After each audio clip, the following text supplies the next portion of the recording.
Good morning, good afternoon, and good evening. I'm Jeff Policio, the founder of Allied Insight, and we're back again for another bite-sized segment in order to dig into some little morsels that'll help out your staffing agency.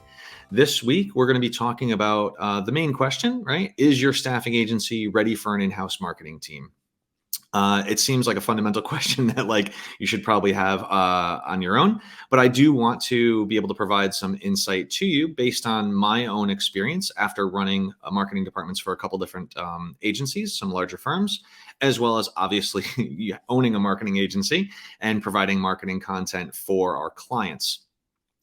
So, in kind of breaking into this segment, really what we're going to do is we're going to start off making sure that sort of the foundational components are in place first.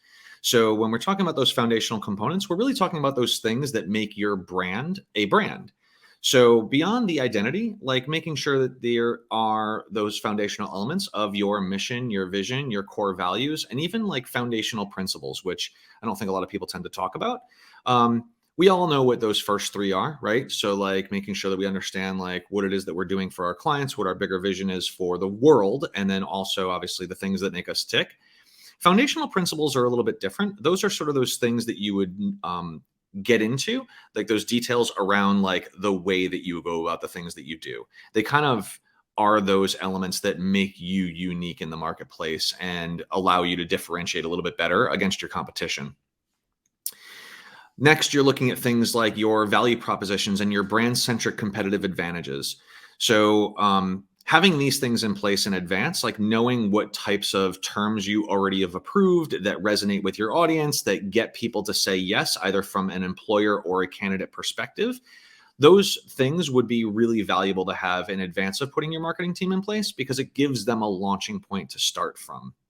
So making sure that you have some of those fundamentals, as I said, like those background elements, those core values, those foundational principles, and even some of the things that make you stand out as a brand would likely be able to sort of like provide a better springboard for putting a marketing team in place. Now, if you don't necessarily have those things in place, it's not awful to start incorporating a marketing department to be able to give you a hand with that.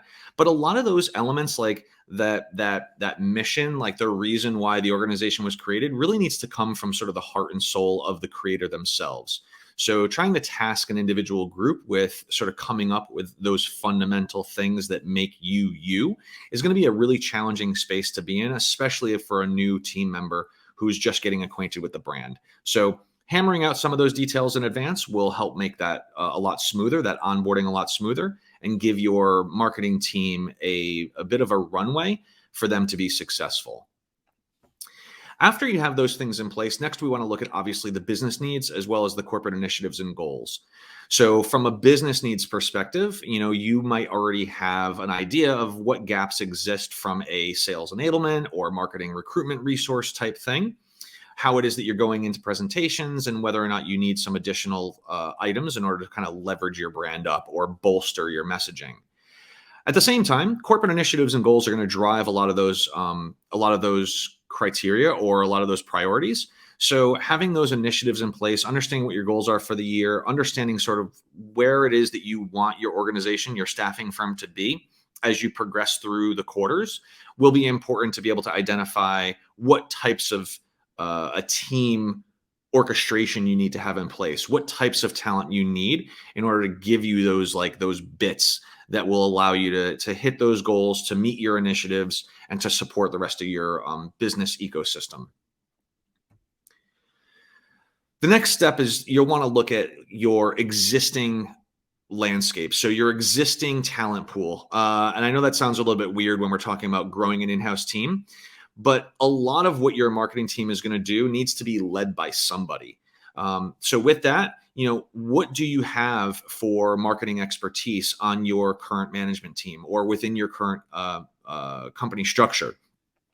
They're going to need leadership, strategy, guidance, direction, execution. Like someone who understands like those fundamental pieces will help to sort of give the environment that a marketing team, especially a new marketing team, needs in order to travel down the right path and sort of accelerate that learning curve a little bit more. If you don't have someone in place that has those capabilities or that skill set, or you don't have someone who has had prior experience in maneuvering a marketing team in order to get deliverables and output and ROI from that group, then you are starting at a disadvantage, and it's going to definitely dictate what type of resources you need to start with. So just sort of keep that in mind. Next, we're looking at budget. In this case, we're talking about real monetary budget. So when you're planning out this team, it is a little bit more than just what budget you have for headcount. You really want to take into consideration the tools and the technology that they're going to need to perform their job functions properly. So, do you need content resources in order to be able to do audits or editing? Do you need design resources so that way they can actually create those like really cool elements that are your brand, that are on brand, and that will get delivered externally? Keeping in mind there are those resources, in much the same way that you would assess a tech stack. When you're going in and you're looking at those solutions that you want, if your staffing agency wants to really put a hard drive on automation, well, then there's going to be obviously automation resources that need to be put in place in order for your marketing team to develop communication that can get put into that task or that project. Next, we're going to look at the available budget of time. So time for management as well as time for guidance. Again, when you're putting this team in place, there is going to be a requirement of your time in order to get them pointed in the right direction and kind of in each of their individual swim lanes, but also orchestrating their output so that way it gives you that meaningful thing that you want at the end of the day. So digging into that, making sure that you have the right amount of time available to be able to train and orchestrate and coordinate those efforts in the marketing group will be really important. And so just again, while you're budgeting things, make sure that time is one of those elements that you're in fact budgeting. So now we're looking at the desired skills needed to support the delivery. Again, this is going to relate back to those business needs, the corporate goals, the corporate initiatives. You really want to sort of break down, to the extent that you can, what you think you need in order to be able to get those things accomplished. So from a business needs perspective, there might be sales enablement resources that you need to have. You might need to be able to do sales decks, or at least create a template that's on brand that allows your sales team to be able to do their own sales decks. You might need, one pagers or print assets. I mean, we are starting to get back to a little bit more of the in-person environments. So perhaps print assets might be important to you in the very near future. You might need web development done. You might want a whole bunch of landing pages that you want to run a campaign for. Maybe you're going to start doing more events. You see events starting to pop up a little bit more now. So maybe you're starting to get back to wanting to coordinate some in-person events, and you'll need someone to be able to manage those things. Again, as you're looking at your initiatives, as you're looking at what your strategy is to build business going forward, you'll want to make sure that you're acquiring the right talent inside the marketing team to support the rest of the group so that way you can better align those initiatives with their deliverables. And so that begins the hunt for talent. So, I know that we mentioned, do you have someone in-house? Do you have someone on the leadership team or within the management structure that's already been involved or managed a group of creatives? It does operate and function a bit differently than managing a group of salespeople. And so for that, answer that question honestly to yourselves. Do you have that person that can fundamentally, A, has the time to be able to support this group, and B, has the experience to support the group? If the answer is no, then honestly, you're going to be starting off this talent search, this hunt, for someone who's a hands-on marketing leader. You're going to want someone who not only understands the fundamentals of putting together strategy structure, who not only understands the fundamentals of like sort of orchestrating, obviously, what the deliverables are, but can also hands-on approach this. They can actually get into the software and kind of work through some of the bits and pieces. And with that said, we all know that unicorns are fantastic, but they're really, really hard to come by. They're also very risky to keep in your pen. And I say that because if you were so fortunate as to find a unicorn that can come in and be the jack of all trades and knock it out with a very high level of proficiency, the reality is that when that person is no longer with you, it will also leave a very large gap in your team. So kind of keep that in mind as you're sort of pursuing what these individuals are and what talents and skills they bring to the table. Make sure that you're not putting so many eggs in that one singular basket that should that basket either go away, fall down a flight of stairs, whatever it is, right? Should that basket win the lotto, that you're not putting yourself into a precarious situation that makes it more challenging for you to deliver and makes you take steps back in your approach and your delivery for marketing to support your organization. So from there, we have that fundamental leader in place that's hands-on. We know that they can actually support one particular initiative or two.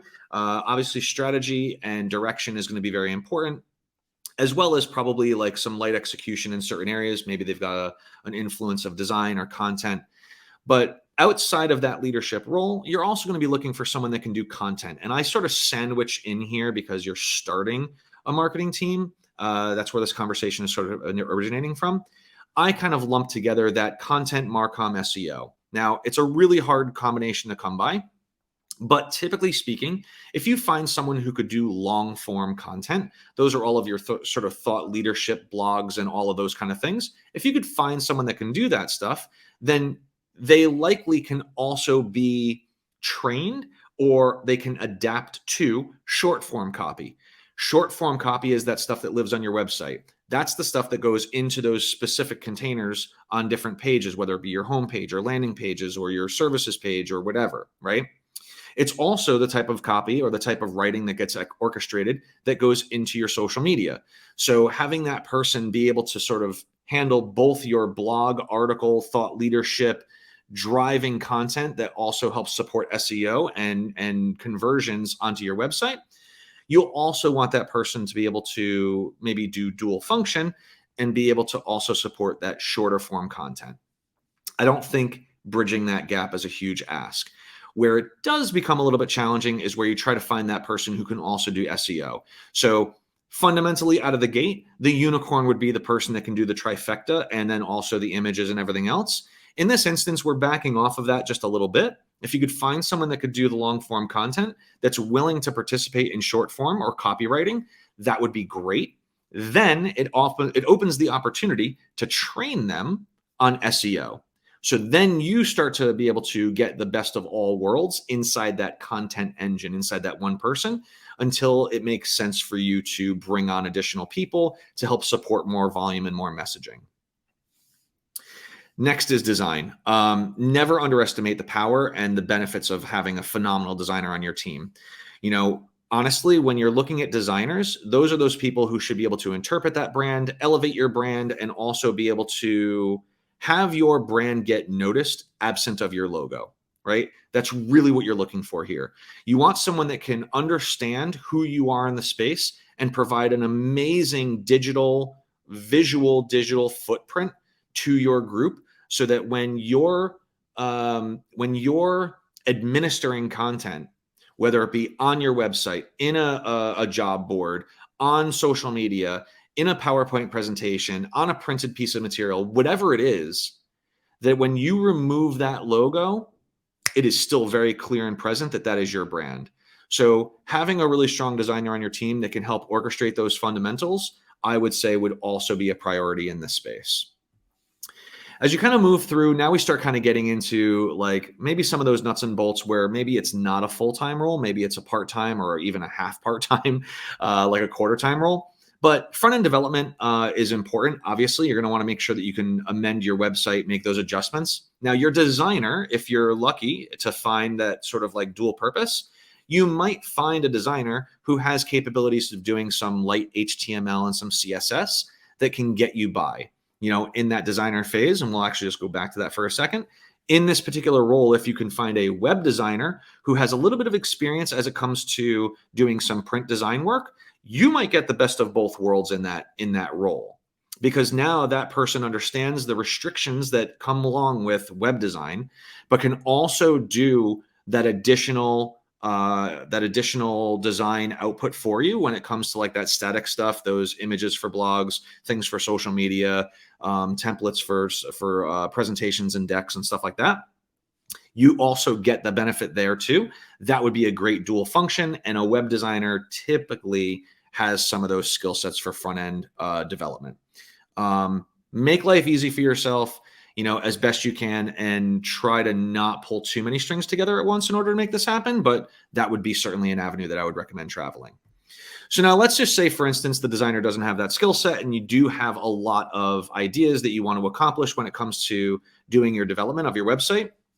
At this point, you might want to look for, like I said, maybe a half-time or a quarter-time developer, someone who's willing to invest a certain amount of time into your organization that can then perform these functions for you. You are going to have some website cleanup. We all do, no matter who you are. So you're going to have some website cleanup. You're going to want to repair and fix certain things and make sure that you don't have duplicate content, competing keywords, toxic backlinks, a lack of organization to, the fundamental media components that will maybe drag down performance or slow down the speed.